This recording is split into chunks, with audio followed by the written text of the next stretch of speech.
Question for you. What are you doing on November 3rd? I want to personally invite you to join me, Nicole Jardim, Laura Bryden, and Jessica Drummond for an epic event, Hack Your Cycles to Change Your Life. This is an intimate one-day event in New York City focused on the menstrual cycle and why it's important for health. Virtual tickets are also available. Head over to fertilityfriday.com/New York for tickets and additional details. Again, that's fertilityfriday.com/New York. This episode is brought to you by my free 3-part video series, FAM 101. Discover how to chart your cycles by tracking the 3 main fertile signs: cervical mucus, basal body temperature, and cervical position. And ultimately, develop body literacy by paying attention to your fertile signs. Head over to fertilityfriday.com/FAM101 to grab your free copy. That's fertilityfriday.com/FAM101. This is the Fertility Friday podcast, episode number 226.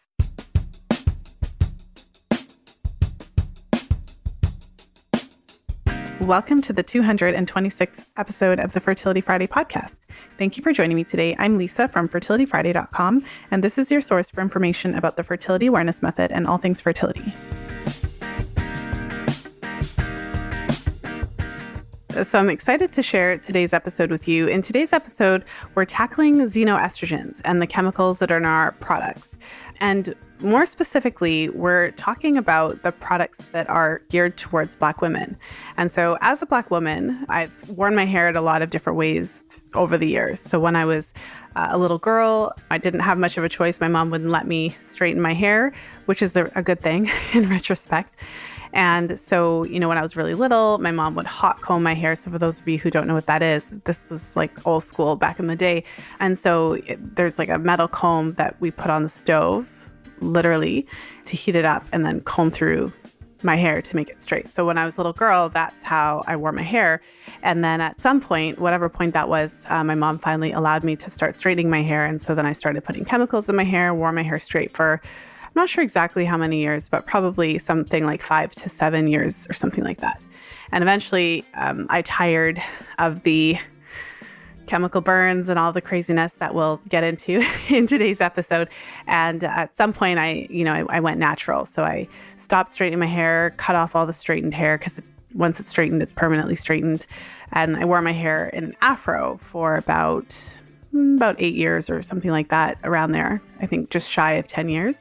And nowadays I have my hair in locks. And so I've gone through various progressions, wearing my hair in various different ways. And the hairstyle that I wear now, I don't really use anything in my hair. So I can completely avoid all chemicals.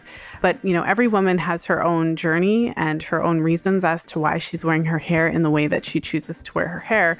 What's important to me about, these 2 episodes in the series, is just to really dive into this topic. So as a Black woman, also, I've mentioned on the podcast before that, fibroids run in my family. And when I was really young, when I was in my early 20s, I kind of pushed my doctor to test me because I saw so many women in my family go through this issue. And so, I was diagnosed with fibroids. They found them when I was in my early 20s because I made them do the ultrasound, just because I had this family history. And one of the things that I've always been really curious about, is why are Black women so much more likely to have fibroids? And it's a really big issue in the Black community. And I suppose one of the questions that we don't necessarily have a specific answer to is how much these exposure to the different hair products that we use could potentially contribute to that. So in today's episode and next week's episode, we're going to jump into that. There was a recent study that was done where the researchers actually tested the hair products, so geared to Black women specifically. And they compared what they found in the product, what was on the label, and they actually found that there was different ingredients in the products that weren't on the label. And so, these are products that contain lots of different endocrine disrupting chemicals and it's so highly problematic that there are additional endocrine disrupting chemicals in these products that aren't even on the label. So it makes it hard for you as a consumer to make an informed decision. I mean, we're looking at the labels, trying to make the best call that we can, but if if the item contains ingredients that aren't even on the label, then how are we supposed to make informed choices? So in today's episode, we talk about some of those cultural implications and kind of get into some of the specifics. And so for those of you who aren't really familiar with the process of straightening hair and how that might affect Black women overall, you're going to learn a couple things in today's episode.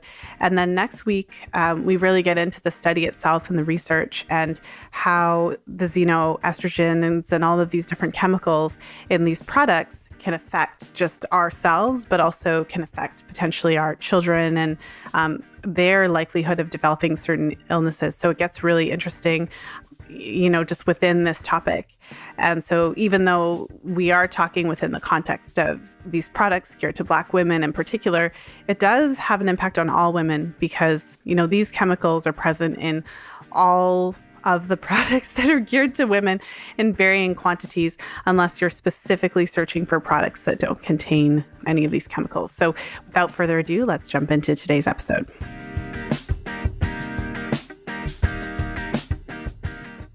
Tola is a British blogger and author of the Daddy Do My Hair book series for children. She recently launched KECHIS Hair Goes Every Which Way in May 2018. Tola wants to tackle the relationship between young Black girls and their natural afro hair in a vibrant, entertaining, and educational way. She holds a bachelor's degree in journalism and has written for several publications, including Black Beauty and Hair Magazine in Metro, UK. And I just wanted to share something with you. This was in her bio, but in her own words, for Black people, hair is so much more than just what grows out of our heads. Along with our skin color, it's the biggest signifier of the differences between us and other races. And for the longest time, we've been made to feel that there is something wrong and unattractive about it. So with that said, in today's show, we're going to be talking about a common issue that Black women face, which is the laundry list of chemicals in hair products. So for anyone who's been listening to the podcast for a while, you'll know that I frequently talk about the impact of xenoestrogens and other chemicals and how they affect our hormones, how they affect our cycles. And so today we're going to be focusing on this issue specifically as it relates to Black women and hair care products. So thank you so much for being here today, Tola. Thank you so much for having me on. Well, I was telling you in our pre-chat how I came across your work. And so I was telling you the two separate people, at least two, it might have even been three, but at least two separate people sent me the video recording of the BBC interview that you did about this topic. And of course, the second that I saw the interview, I was already Googling and trying to find you so that so that I could have you on the show. Because although I've spoken a lot about xenoestrogenic chemicals, I haven't addressed the issue specifically related to Black women and how the products that are specifically created and packaged and sold for us are predominantly just teeming with these significantly just terrible endocrine disrupting chemicals. So I think a good place to start, maybe would you be able to share your own experience and how you came to be passionate about this particular topic? Yes, sure. So I have been, obviously as a Black woman, I've been using Black hair products for the majority of my life. My hair was first chemically altered when I think I was about 7, 8, where I got a jerry curl, a curly perm. My mom did it with one of those home box kits. And then a few years later, when that wasn't working as well as she thought it would, she tried a relaxer, and that was about the age of 10. And I was relaxed from the age of 10 up to, I think, about 28, 29. So, and then about in 2010, I started blogging. I have a background in writing and journalism. So writing is something that I've always kind of done and felt strongly about. And in around 2010, I started taking an interest in the health of my hair and being inspired by a lot of the blogs and websites I'd seen from Black women in the States who were growing their hair to exceptional lengths that I'd always believed was impossible for Black women to attain. And then I just thought, actually, I'd like to try that. So I started looking after my hair, and I was learning so much and having such a good time. My husband was like, well, why don't you share this information? People keep asking you what you're doing because they're seeing the difference in your hair. Why don't you start blogging about it? And that's how my blog was born. So I have been blogging about Black hair for, almost 10 years now. And I think once you're kind of in that Afro hair space, products very quickly come into play. A large part because as Black women, we are quite heavily dependent on products. There seems to be a sort of feeling in our community that products are the magic elixir that will solve all our hair woes. And so I do find that the number one question I get asked by people when it comes to hair care is, oh, what products do you use? What products should I use? Which I always find fascinating. And I liken it, I have an analogy for it. So if you went out and you went to a show, say a tap dancer, and you saw the most amazing performance, he was fantastic, you wouldn't then go up to the tap dancer at the end of the show and kind of say, oh, wow, that was amazing. Where did you get your shoes from? And it's pretty much the same thing, because all products are tools, and one of many tools that you can use in order to care for your hair. But that dependency is there. And I think it's because we tend to look at our hair from the viewpoint, that there's something wrong with our hair and that it needs fixing. So then instead of seeing products as a way to maintain what's already wonderful and perfect, we're looking at products as a way to fix a problem. And so with the BBC interview, that came about when somebody recommended me. This study from the US came out showing that a lot of the products that were marketed at Black women contained high levels of chemicals that could potentially be quite harmful, and a lot of them were endocrine disrupting. And the BBC was looking for somebody within the hair space, especially from a Black female UK perspective, to talk about their experiences with products. And somebody recommended me. So that's how that came about. And it was an amazing experience for me, because I had been looking for sort of a niche somewhere within the hair space that I could focus on, that I could make my own and I could get passionate about, because I've been blogging for such a long time that I think after a while, sometimes you can feel like you have nothing left to say. And I had kind of got to that point. So I wasn't blogging as much. And then this kind of happened, and it's kind of galvanized me and really just shown me that there is a massive issue there. And unfortunately, nobody seems to be taking an interest. Nobody seems to want to do anything about it. And there's many political social reasons, I'm sure, as to why that is the case. But the fact is, if as Black women we don't educate ourselves, no one is going to do it for us. Mm-hmm. Well, it's very interesting, because I haven't had this type of a conversation for a very long time. But I want to paint a picture for the listeners. So a lot of the listeners will have they just don't know, because, so for example, you mentioned that your hair was first altered when you were 8. It was a jerry curl, and then at age 10 it was relaxed. So there are women listening who don't realize that having your hair straightened is kind of like this rite of passage when you're a Black girl. It's kind of like your hair, your natural, beautiful hair, is considered to be childish. And when you grow up and become more mature, then you kind of fix your hair and make it straight. Was that your experience as well? In a way, I mean, from the British perspective, it's more like, definitely from my mother's point of view and the reasons why she did it, she was desperate. She did not know how to handle or manage my natural hair. And I have an older sister, same thing happened with her. And even my mother's hair, same thing. She did not know what to do with natural hair. And also, historically, in her growing up, she had been taught to believe that there was something wrong with natural hair, and that it was tough and it was difficult and in many ways unattractive. So she'd gotten to the point where she didn't know how to manage it. We were getting older. It was, she was busy and it was just taking too much time, and she was desperate. And as far as she knew, relaxing it was the solution, because straightening it would make it easier to style, easier to look after. So she was just looking for a solution to her problem. And it's weird, as a mother now, I can so easily see how she got to that point. And if I hadn't kind of taken the route I had and learnt about looking after hair with my 2 daughters, I could easily have fallen into the same trap. Well, that's such a good point that you point out, because I really resonate with that as well.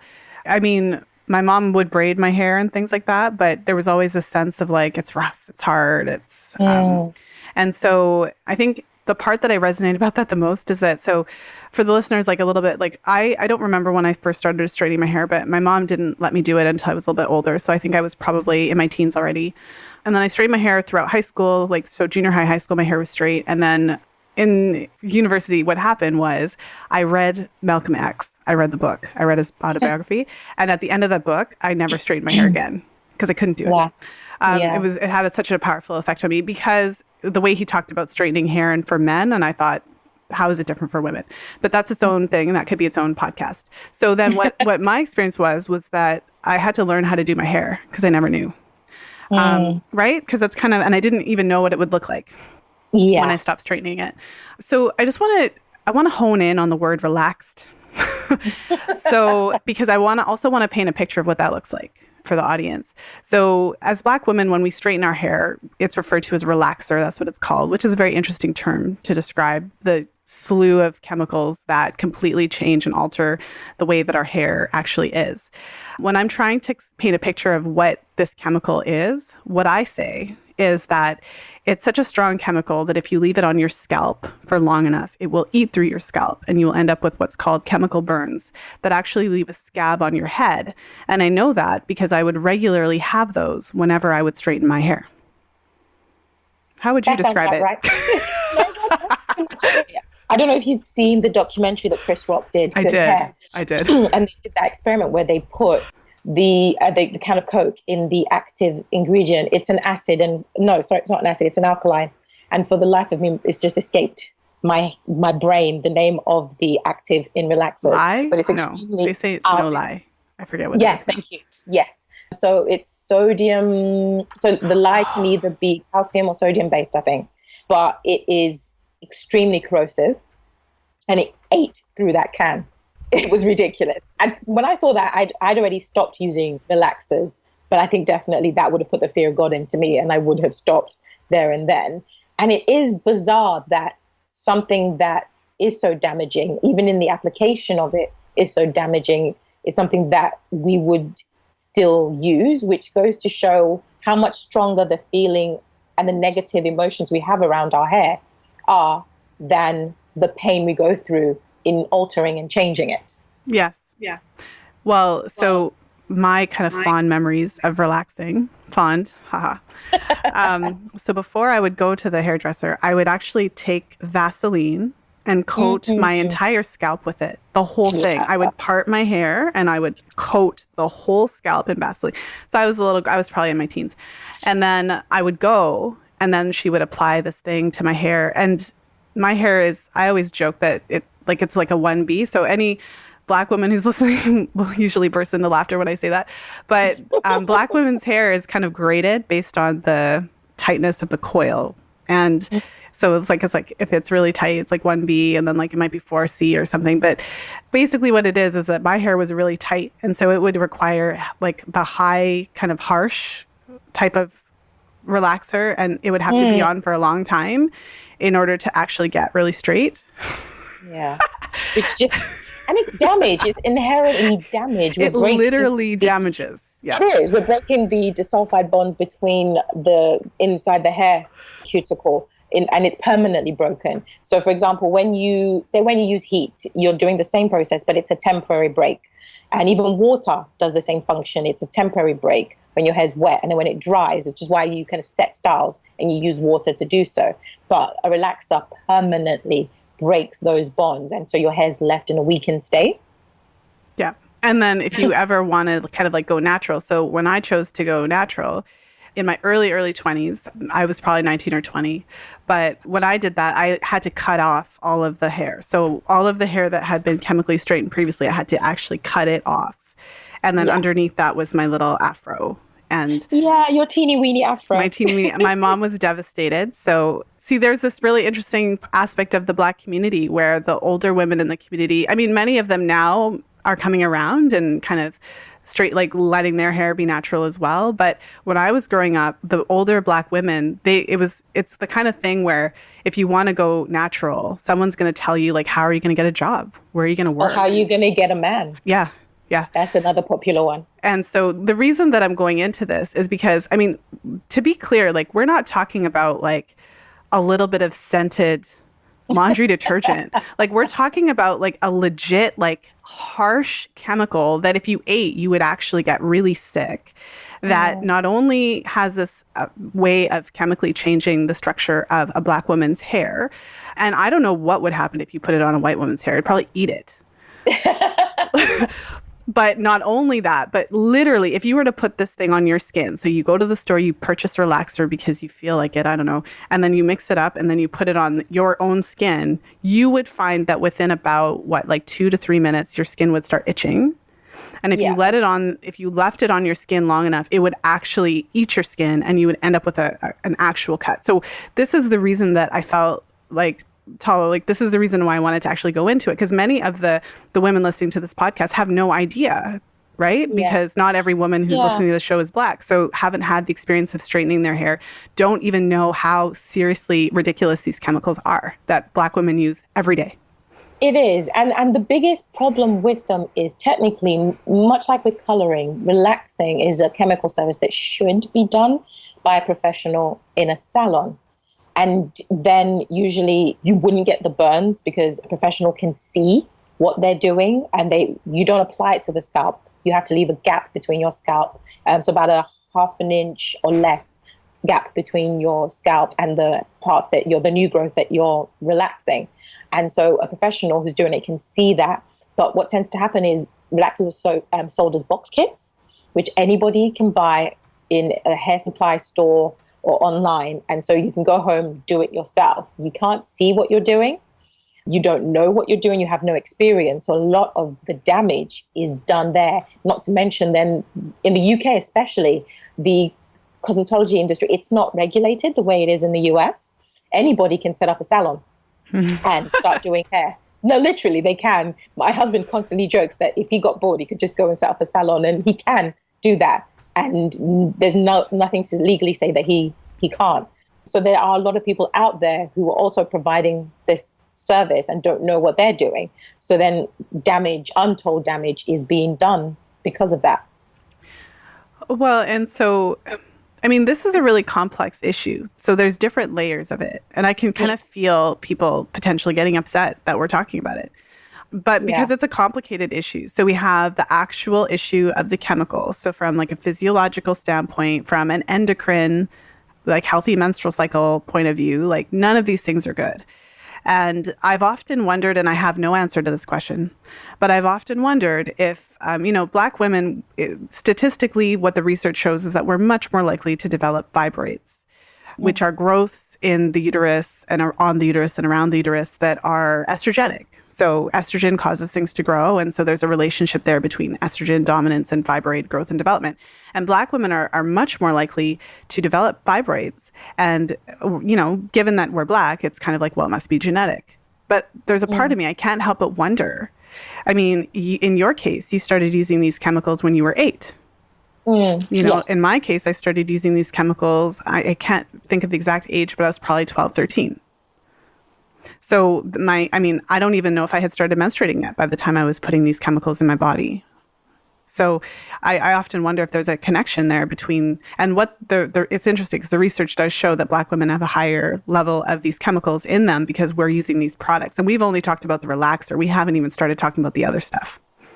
Yeah. Well, to be honest, there's a study was done in 2012 that showed a link between relaxers and fibroids. I don't think there's been any more studies done since then or looking more in depth at the link. They couldn't conclusively say that, relaxers caused fibroids, but they were able to show that there is a potential link there.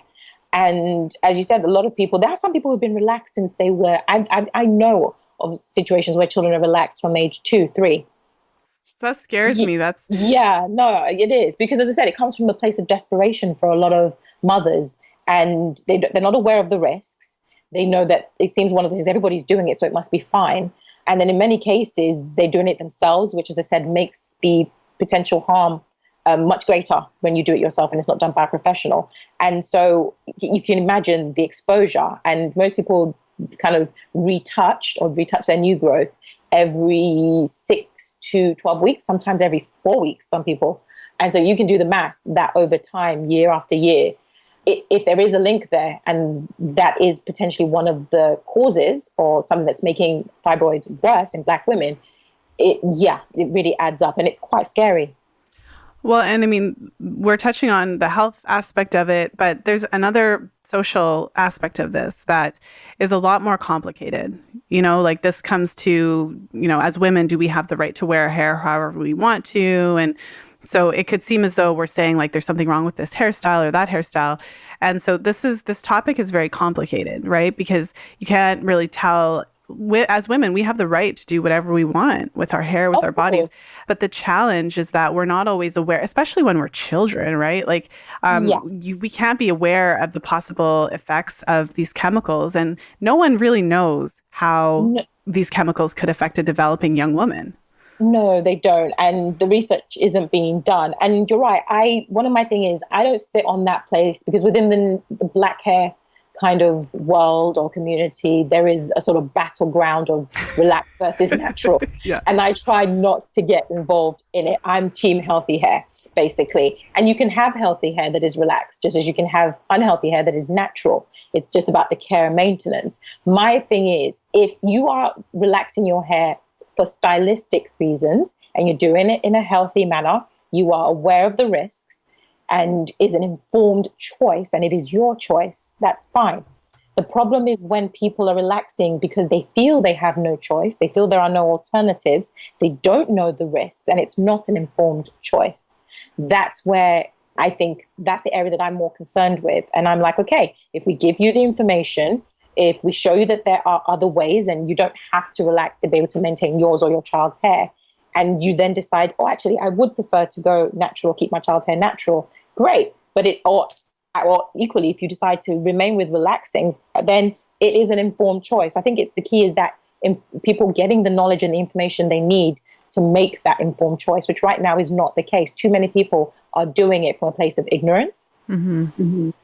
Mm-hmm. So like what's wonderful is that you write children's books, and I do. those books, although I haven't read all of the books that you've written, what I've gathered, I mean, you're another amazing Black author who's specifically writing books that are telling children, like with the message that my hair is beautiful, it's okay.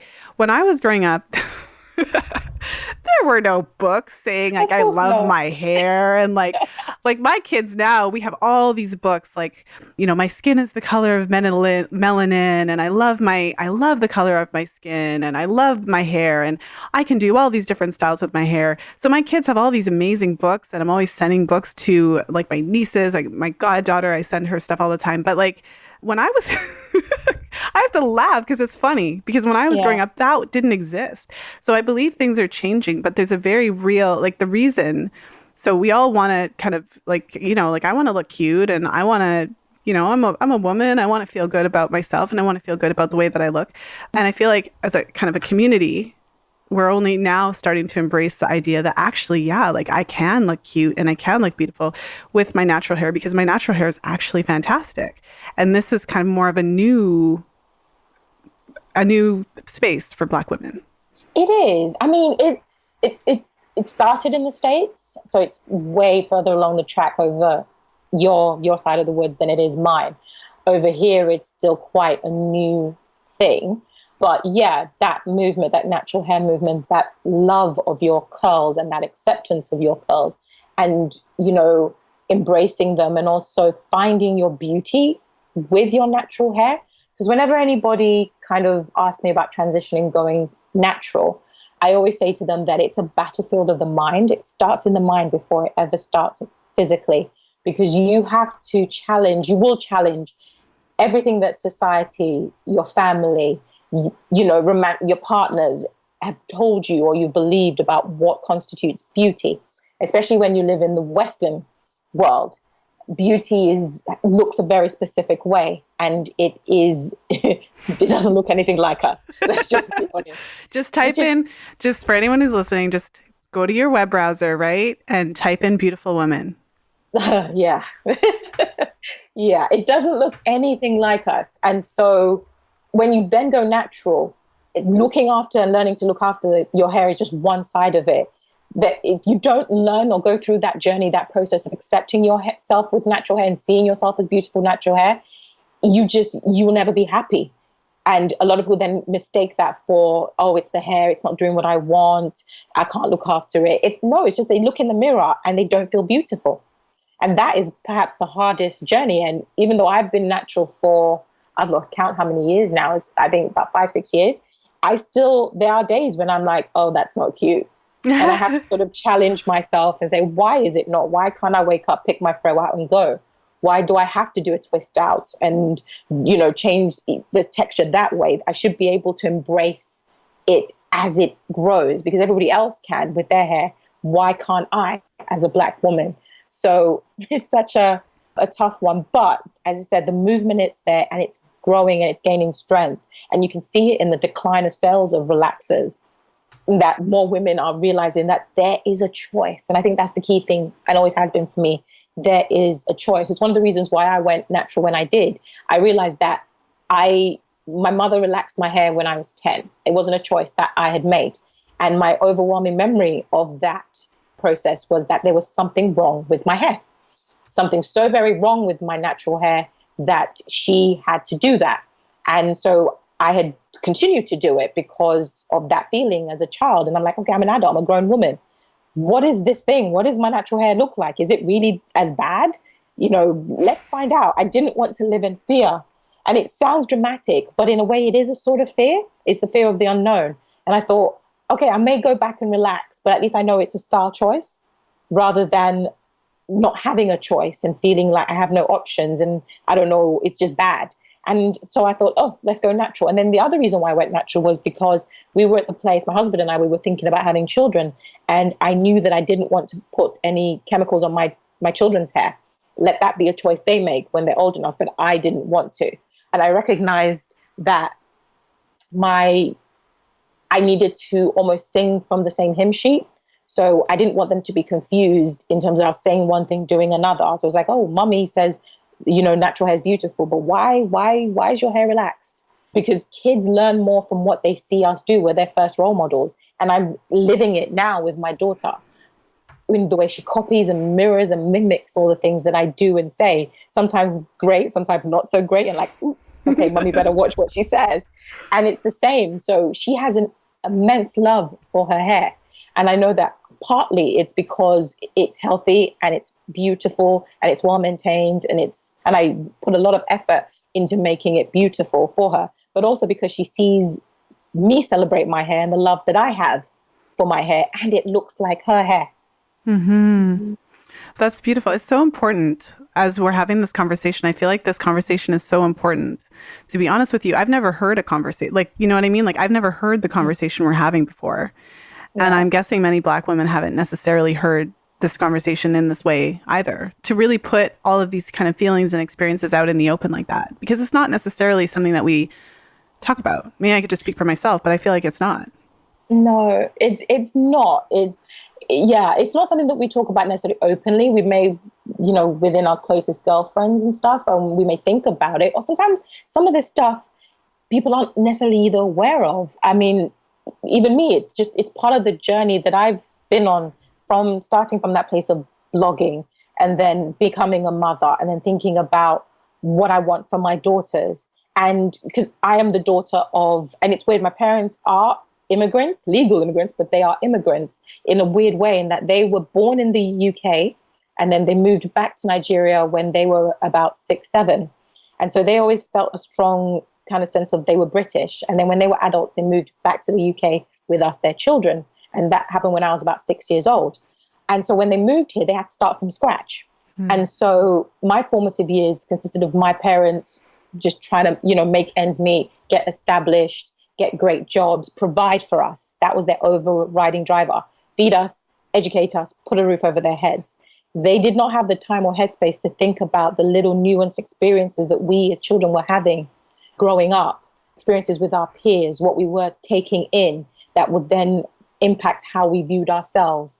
They just couldn't. So then I'm this new generation that has gone through that process. And now I'm a mother and I know what I went through and I know how hard it was. And I'm determined that my children will have a different experience. So then I'm trying to create that space for them to have a better and different experience.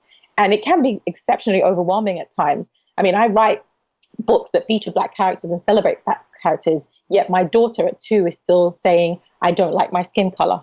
And it can be incredibly disheartening because you realize that what they are exposed to outside of your home is in many ways almost seems far stronger than anything you can say or do. But I just just keep going because, it's for a time and a season. And my prayer, my hope is that what I'm putting into my girls now at the right time, it will hold them in good stead. It will show up when they need it.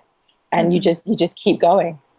Well, I agree. And I believe that it's what you do in the home is very strong. So even if it doesn't appear, because there's going to be times when your children kind of pull away from you and kind of come closer to you, but by you staying constant and showing them this message, they'll come back to it. That's what I believe. I believe that they'll come back to it.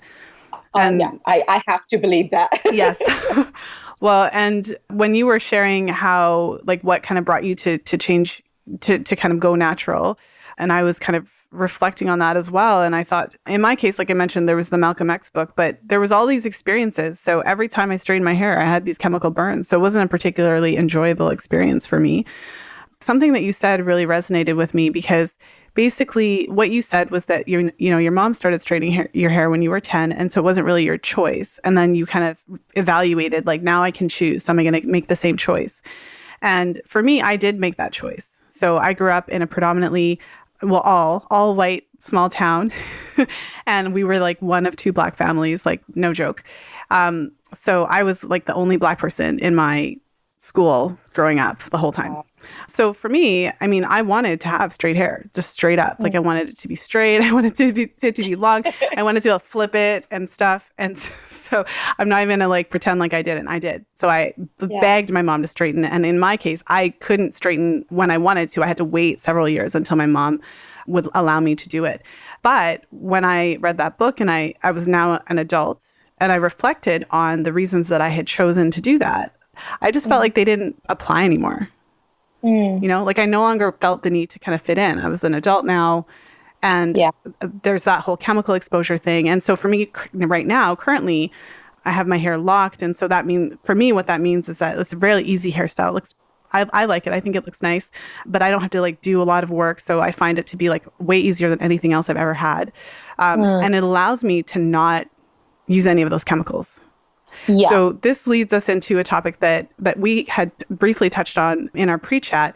And I thought it was just, so fascinating. But so as Black women, many Black women now, we're moving towards a more natural hair. So what that means essentially is not straightened. So that could be that you wear your hair as an afro and you do all kinds of, beautiful styles related to having your afro, whether you're doing twist outs or braid outs or whatever, or just wearing it as an afro. Or in my case, I locked. So I have, locks and I style it that way. But what you were saying was that even for women who have gone natural, and you mentioned at the top of the podcast how integral these products are. So for women, we're wearing our hair natural. We want to find the right products to make our hair look great because we've been told that that's what we need to do. And so you were talking about the manufacturers and how even these products geared towards women who are wearing their hair natural contain these problematic ingredients. Maybe we could talk more about that. Yeah, they do. So it's a problem that goes beyond just the whole relaxed and natural debate. It's about certain manufacturers. And a lot of these manufacturers would have started making products for relaxed hair. And so once the natural hair movement took hold and they realized it wasn't a trend, it wasn't going anywhere, it's here to stay, and they're losing money and they need to sort of click in and cash in because at the end of the day, they're business and the bottom line is money. They started producing products geared towards natural hair and natural hair maintenance. But the fact of the matter is that it doesn't necessarily mean that the formulas have improved or changed. It's just the marketing has changed. That's all, really, in many cases. So then some of these products still have the problematic ingredients. And the study that I was interviewed about specifically that came out, Silent Spring did the study, and there were several things that came out that were interesting. One was that they were finding a lot of these harmful chemicals, a lot of endocrine disruptors, some linked to cancer, obesity, etc. They were also finding that some of these ingredients, they were finding ingredients in these products that weren't listed on the product, which is even more scary. And I think one of the ingredients that happened a lot was with parabens. So as a consumer, if you were concerned about parabens, whether rightly or wrongly, and you've decided that you want to avoid them, you could be unknowingly still using them because manufacturers are using parabens in these products but not listing it. So you don't know. You're being misled, basically. And then one of the key things about the study as well, and why it's so specific to Black women and so relevant, is that the way that Black women use products is very different to any other race. We use a lot of products and we use them very, very frequently. And natural, relaxed hairstyle both ways, possibly even more with natural hair. So to achieve certain styles like a twist out, a braid out, or a wash and go, you are layering products. So you'll shampoo your hair, you'll use a conditioner, then you'll use a leave-in conditioner. You'll follow that up with a gel, some sort of holding product, and then maybe another sort of butter or souffle or custard or whatever you want to call it, then an oil. And then, so that's several products, and that's in one styling sitting. And then these products, especially the gels, are being used to give you longevity in the style. So these products are not going to be washed out of your hair for days, in some cases weeks on end. And so our exposure level to these chemicals is off the charts. And that hasn't been studied. Nobody's looking at the cumulative effect of these chemicals specific to the way Black women use products. And it's been interesting for me since doing the interview, because it's forced me to look at the products that I use, do more research. And one of the ingredients I recently looked at was parabens, because I talked about it in the interview. So I thought, let me do a bit more research. And the original study that came out that caused the backlash against parabens in itself is flawed, which does cast some doubt on the results of that study. So it's one of those difficult things that for every study that comes out that says this is bad, you'll probably find another one that says it's fine, it's okay. And so we've got, the FDA, European Union, that use their guidelines to make decisions about what's safe and what's not safe. And when I was researching parabens, what was interesting to me was that there are two parabens specifically that the European Commission has banned for use in the nappy area for children under 3. And one of the reasonings for that is that the nappy area gets irritated, and broken and irritated skin absorbs more chemicals. It absorbs more of whatever it's exposed to. And for me, reading that, I'm like, but you just basically described a relaxed scalp. And by that reasoning, any product that is marketed or used, either a relaxer or an aftercare or pre-care product surrounding the relaxing service, would you not think that perhaps you should look at those products shouldn't contain those parabens? And it just, for me, highlighted the issue that nobody is looking at Black women, how they use products, what products they use, and the effect that it could be having on them in the long term. Well, and as you say that, I mean, the relaxer, I hate that word, by the way. It should be called I don't know, I don't even know. I'll have to have a think on what it should be called, because it's definitely shouldn't be called relaxer. But I mean, you can't take the chemicals out of a relaxer. It's because our hair objects to this foolishness. So it's very, very tough and rough. It doesn't give, it doesn't change. Our hair is what our hair is. And so you literally need this chemical reaction, this strong chemical reaction to actually change the nature of the hair. So without those chemicals, it's not going to do anything. Yeah, you're right. You cannot take away the active ingredient in a relaxer, because everything else is just when you see relaxer box kits and stuff, it's it contains almond oil and all that. And you're like, yeah. That's just marketing. Put almond oil and rat poison. It's not gonna change fundamentally what it is for. But what I don't want people listening to feel is I'm bashing on relaxers and it's all about relaxers. This study covered a wide spectrum of products, from leave-in conditioners to serums, so the kind of frizz taming serums that a lot of Black people use when they straighten their hair. What else was there? Hot oil treatments, root stimulators was another one. Still quite a lot of products that were proving problematic. It wasn't just relaxers. And then another thing that the study highlighted was a lot of these products were marketed at children as well. So at the end of the day, I think the takeaway is that as Black women, we need to do our research. We can't afford to be passive about what we put on our bodies, and equally so what we put in our bodies, because you could also rightly argue that some of these chemicals that are problematic in the products we are exposed to in various areas of our lives. So you can't look at it in isolation either. It kind of can opens your eyes to look at, okay, actually, what are my cleaning products possibly doing to me? And you can't hide your way from everything. There's so many things in this world that could cause cancer, that could do this, that could do that. And a lot of them we don't have any control over. But I think in the things that you do have some measure of control over, prevention is better than cure. And if you can make a decision that would minimize your exposure, minimize the risk, why not? Mm-hmm. Well, and you made such a good and important point. I've never thought about it that way when you talked about the layering effect, because as you're talking, I mean, that's exactly what I would do, when I had my hair relaxed. So what's interesting, okay, so the word relaxed again. Every time I say it, I just want to okay. Just straighten, say straighten. Thank you.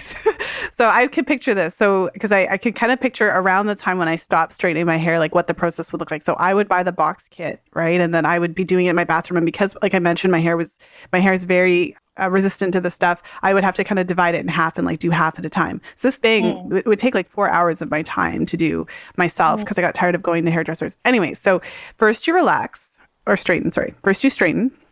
And then that's the exposure to chemicals and blah, blah, blah, whatever. But then after you straighten, it's not straight. You have to then blow it out. And in order to blow it out, I would require all of these products. So what you're talking about, it's so resonating with me. So in addition to the straightener, I needed I needed all the nice things that would make it, soft. And then I would need this silicone thing that would allow me to put the high heat on it without it destroying my hair. And so, and the moisturizer, so it doesn't dry out. It's just never. Well, yeah. And after you go through that 4-hour procedure and the blowout and blah, blah, blah, the 6-hour procedure to just to have your hair straight, you haven't styled it yet. You're not washing that the next day. No. You're not washing that for weeks. No, I'm leaving that in for a week or two because that just took me a whole day just so I can look like Beyonce or whatever. But it's weird. There's this myth that pervades in the Black community that water is bad for your hair. As a hair coach, one of the things that comes up a lot when I ask people, so what do you use to moisturize your hair? Most of the time, a lot of the time, they'll name a product that is literally an oil-based product. And I'm like, okay. So if I say to you moisture, what does that say to you? And they're like, oh, well, wet, water. I'm like, okay. So when I say, so why would you not think that you could use the water? And it's just this fear of water. It's really just styling. It's to do with not messing up. The water turns your hair back, right? Turns it back. Yeah, it reverts it and does all that hard work of straightening it. So it's pretty much, that's where it's come from. But it's become this myth that water is bad for afro hair and you should only wash your hair every 2 to 4 weeks, which is just not true. You can wash your hair as often as you want. You just have to be careful about how you do it and careful about the products that you use to do it. But you're really washing your hair for your scalp. And in the same way that you wouldn't go weeks on end without washing your body, there's no reason to do the same to your scalp. Well, and this is all about preserving the style, right? Yeah. So for the Black women who are listening to this podcast so let's say, I'm kind of on board. I get what you're saying about the chemicals. I get it. And I don't want to have fibroids. I want to try to reduce my xenoestrogen exposure. I recognize that it could be negatively impacting my cycle, having an impact on my periods and all that. But what do I do about my hair, right? So in terms of that question, I'm sure you've got that question a lot over the years with your blog, but what do you want to leave the Black women who are listening to the show? What are we leaving them with? So sure. Well, firstly, as a Black woman, I am living in that space. I'm a Black woman. I have 5 fibroids and I experienced fertility issues when I was having my first child. I am estrogen dominant and my progesterone was too low. So I was having miscarriages because my progesterone was not at the levels that it should be. And it wasn't until I did my external research and discovered that. And in this country, in the UK, you have to have had 3 miscarriages before the NHS will consider you to have a problem and then start investigating and working it out. I don't have the patience for that. So I did my own research, figured out what was going on, and I started using progesterone creams. And pretty much the next month after I did that, bang, pregnant, stayed pregnant. had my first child. So I live in that space of having those endocrine issues, fertility issues. I suspect that the relaxers that I've used since I was 10 probably play a part into it. Can't prove it, but I have my theories. And so when it comes to, okay, these problems could be problematic, but how do I practically then, what decisions can I make? How do I reduce my impact? My exposure, because that's basically what all you can do, reduce your exposure. It's about looking at the brands that you're using and then also getting knowledgeable about the problematic ingredients. So Silent Spring, who did the study, they have a website. They've got the study there and list of the chemicals that are highlighted in the study. And there's lots of other websites that are similar that have that information and what to look out for. And so then when you are choosing products, look at the brand that you're picking. One, cost. You get what you pay for. And unfortunately, a lot of the cheaper products are also the problematic products. So for me, I always look at the cost of the product. Two, I look at the brand ethos. What are they about? Who is the manufacturer? I tend to avoid big names, big manufacturers, or pharmaceutical company that make products. I tend to go for Black-owned, if I'm honest. I go for Black-owned businesses. I go for businesses where I can see a face behind the owner. And if they look like me, even better. Because it's like, what is their ethos? Why are they doing what they're doing? And a lot of the Black-owned businesses in the hair care space have come about because of this very issue and wanting to provide alternatives, healthier, safer alternatives for Black women. And I'm not going to name any brands because I don't want to kind of get into that deep in it, because there are so many, whether from the US or the UK, there are so many now.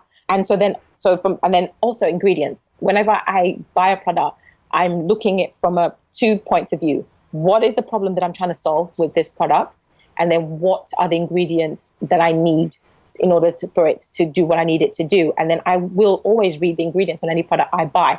And because I've educated myself and I have a rough idea of which ingredients to avoid, I can kind of immediately know that a product is okay and a product isn't something necessarily that I want to go for. So it's a mixture of kind of educating yourself and looking out for those different things. And then the other thing, which I think the study highlighted, is looking at how you can reduce how many products you use and then the frequency with which you use them. So for me, I'm working right now, especially for me and my girls, on not using in any one styling session more than 3 products to do, because technically Black hair, in order to be healthy, it really only needs a cleanser, a moisturizer, and an oil.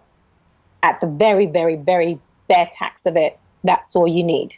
So I've been working on trying to bring down my product use to 3. It's a work in progress, but that is my goal. Well, I went through a phase where, and similar to what your comment was earlier about, when you knew you were going to have a baby and you didn't want to expose your children to all the stuff. The second that I got pregnant, around that time, I remember purposely going through the whole house and really paying attention to the products. And so getting rid of everything, the gifts that I got, scented lotions and blah, blah, blah. And so this has been a process for me, but it also spilled over into my hair care. So I can distinctly remember, around the time that I went natural, I remember feeling like I needed to have products, if that makes sense. So feeling like I can't twist my hair without buying a product. And what's interesting is that now, I basically use nothing now, which is, everybody can't do that. It's just my hair type and my hairstyle. But when I was, later on in my little teeny weeny afro journey, I would use coconut oil and shea butter. And for a long time now, I've been using like no poo. So I wash my hair with baking soda. And then baking soda is baking soda water is the wash, and then the rinse is apple cider vinegar and water, like much more water to apple cider vinegar, so it's not too harsh. Yes. But the chemical reaction, your hair actually feels really soft afterwards. So these days I use basically nothing. And I guess what I learned in that is that when I had my afro, I had thought I needed all these products, but it turns out I could actually make my own. Like I could do a little mixture of coconut oil, shea butter. We mentioned almond oil earlier on the show. Like If you think about the ingredients that you want, it may not work for every hair type and every hairstyle, but there's a lot that you can do with just a few oils. There is. And one of the things to remember about a lot of black hair products, at least historically, the way they're formulated and marketed was at fixing damage. And that damage tended to come from mechanical breakage, so over manipulation, or dryness from lack of moisturizing, or damage from relaxing. But if you're looking after your hair and your hair isn't actually damaged beyond just the regular daily wear and tear, then you really don't need much. Those moisturizers and creams that you use, all it is an emulsification of water and oil. And so you could bypass that whole emulsification process and using emulsifier, which then means you need a preservative, by just wet your hair and then put an oil on it. And if you rub, it's true, if you rub water and oil in your hand long enough, it turns creamy, because that's all a cream is. So you're right. You can, so much of it, like I don't use shampoos on my hair anymore. I use clay to wash my hair. So there are many more natural alternatives, and they're just as good, sometimes better for your hair. So yeah, experiment and try different things. Well, and I remember there was a time when I used to have at least like 7 different lotions at all times. Like I had a body butter, I had like a face cream, I had a body cream. Like, I had all these creams. I probably had a foot cream and like an under eye cream. And now I literally have coconut oil and shea butter. Like it replaced 17 products in my house. Do you know what it can do? I will caveat, not everybody gets on well with coconut oil. Not everybody does, yeah. So it's not going to be the solution for everybody. Yeah. Not coconut oil, I can't stand it. It's not for everybody. But I know what you mean. Like I recently cut out the whole spray detangler for my daughters, and I just detangle their hair using water and coconut oil.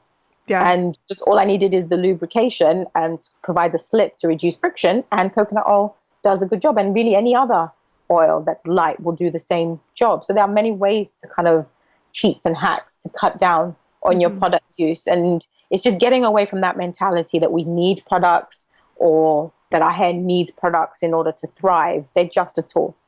Yeah, I feel like that's kind of the mess, because I feel like I was hypnotized by the media or something.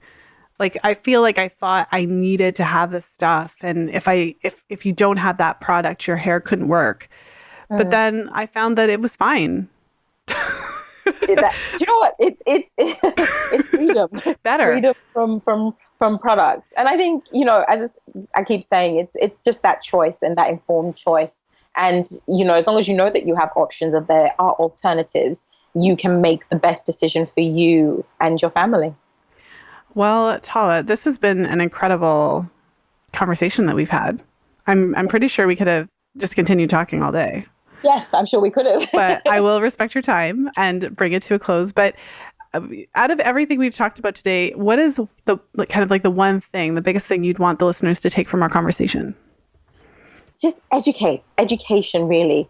I think all too often we go shopping, we just pick up products, and that applies not just to our hair, but our skincare as well. And even what we eat and what we clean with, we pick products.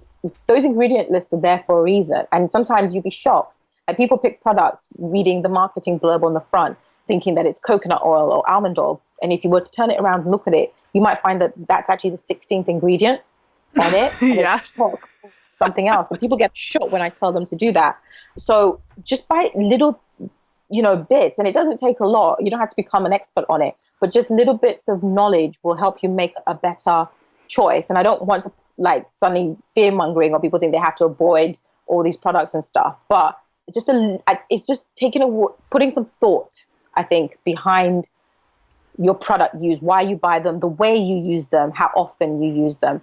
And I think it will make all the difference. And there's so many resources out there now that can help you, and so many brands out there now that are healthier, safer. So we really have no excuse not to make better choices. Mm-hmm.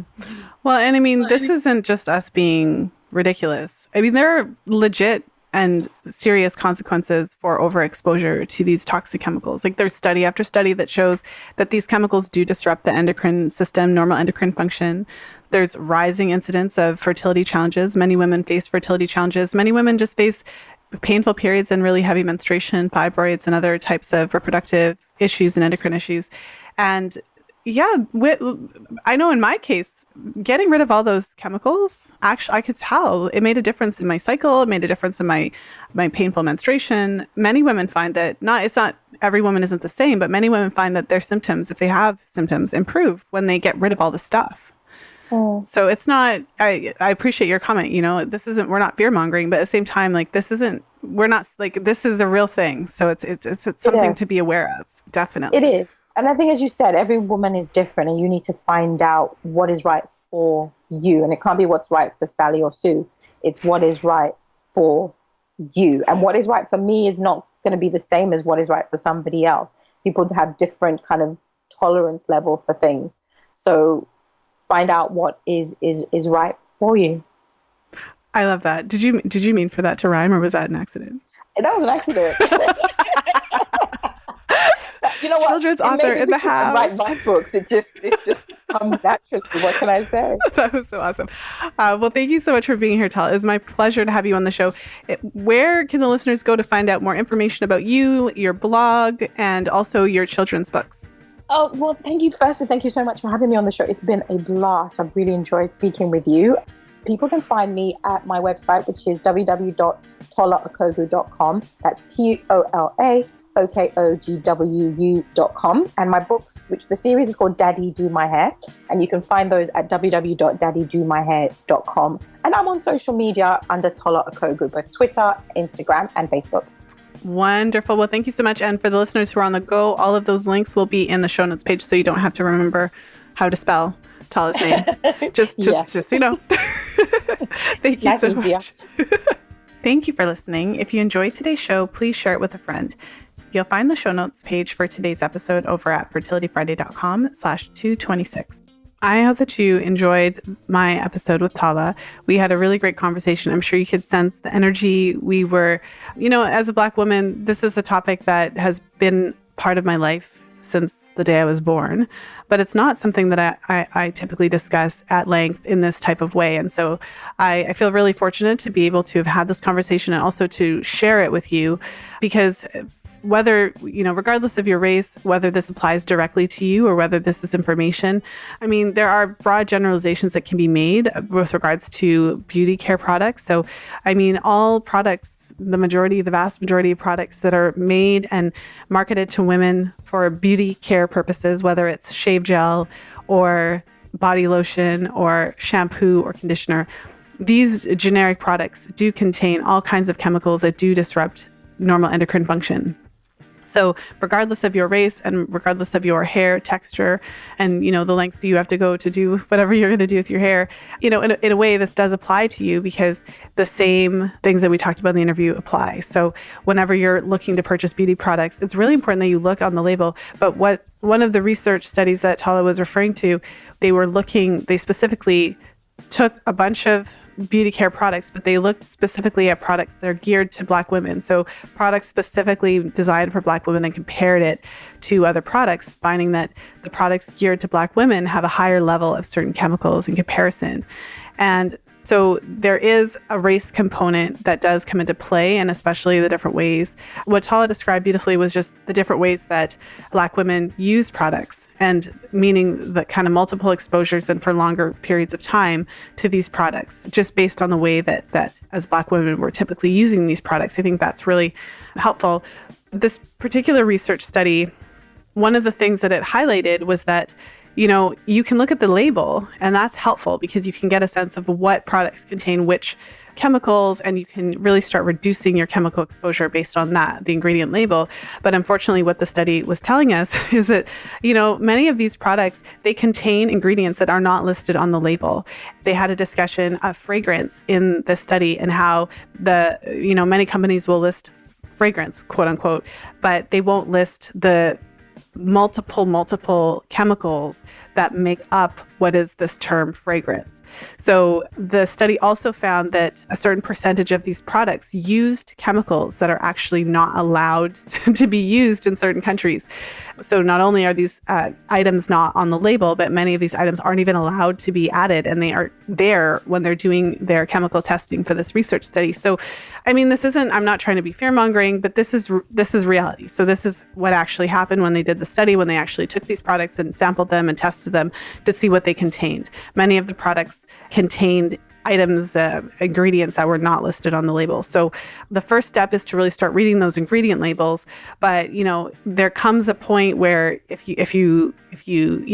comes a point where you may want to consider really looking at the companies that are producing these products. As Tola was saying, looking for companies who you can actually see a face of the person, you get a better sense of what their mission is, what their goals are. And that can help to minimize your exposure by really focusing on brands and companies that you can believe in. And then I would propose to consider going a step further and really simplifying things. It depends on what your personal needs are. But as I spoke about, in our conversation, looking to see if there's anything that you can make. I mean, and that is one way to reduce your exposure and to know what's going on your skin, what's going on your hair, what's going in your body. This is something that comes up when you start having children, because, for me, I know I didn't want to expose them to a bunch of stuff. So all of a sudden there were certain things I was doing for them that I wouldn't necessarily have done for myself earlier on.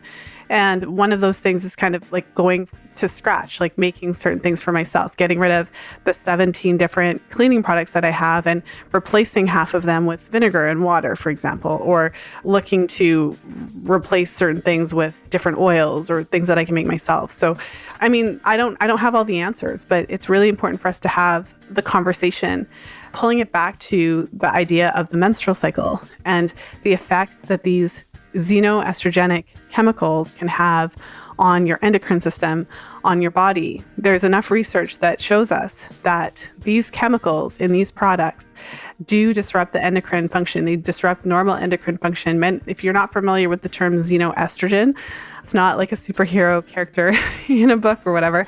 It's a word that refers to chemicals that look somehow similar to estrogen in their molecular structure. And so when you are using those products on your skin, when you're consuming products that contain these chemicals or using them on your hair, breathing them in, what happens is that they look similar enough to your estrogen receptors that they can stimulate and trigger certain responses in the body. But because they're not estrogen, they trigger problematic responses in the body and can actually disrupt the normal flow of your hormones. And they can actually cause measurable issues. So many women will find that if you reduce and remove these chemicals, their period pain will lessen, their periods may not be as heavy as they were. So I can't guarantee that will happen to you, but enough women have these experiences for us to know that these chemicals are affecting us negatively. And so this is of particular interest to Black women because, as Tola was talking about, there's a whole other layer of this. Many Black women, many young Black women are being exposed to these chemicals at a young age. And it's partly cultural. Straightening hair is just something that we do. And so I think the message really is just to be more aware. And at the end of the day, if we're making informed choices, it's great. That's what this is all about. Knowing what chemicals are in the products that you're using, knowing that many of these manufacturers are creating products specifically geared to Black women and really not paying any attention to the quality of the ingredients that they're putting in. And so that just really means that when you're using your products, you have to be more selective. You just have to know that it's really important. Turn the ball around, look at those ingredients. It's hard. Sometimes it's more expensive to buy products that don't contain all those chemicals, but sometimes it's cheaper if you just decide to make your own. So it really depends on what is going to work for you. But the key is to be aware of it. So if you haven't grabbed your ticket to the EPIC event happening in New York on November 3rd, then make sure to head over to fertilityfriday.com/New York for additional information. There are virtual tickets available, so there will be a recording of the event that you'll be able to purchase. So again, fertilityfriday.com/New York for more information on that. And I just want to thank you for taking some time out of your busy day to listen to the podcast. If you enjoyed this episode, make sure to share it with a friend. fertilityfriday.com/226. This is a really important topic. And it's something that, as I was talking to Tola, as Black women, we don't always talk about this stuff. So I'm really glad that we were able to get into it. So make sure to share it if you feel that this episode could, if you have a friend who you feel like, okay, I think that she'd really like to hear this, make sure to pass it along, because it's kind of rare that these types of conversations come to light in such a public forum. So with that said, I just want to thank you once again for listening. And as always, until next time, be well and happy charting.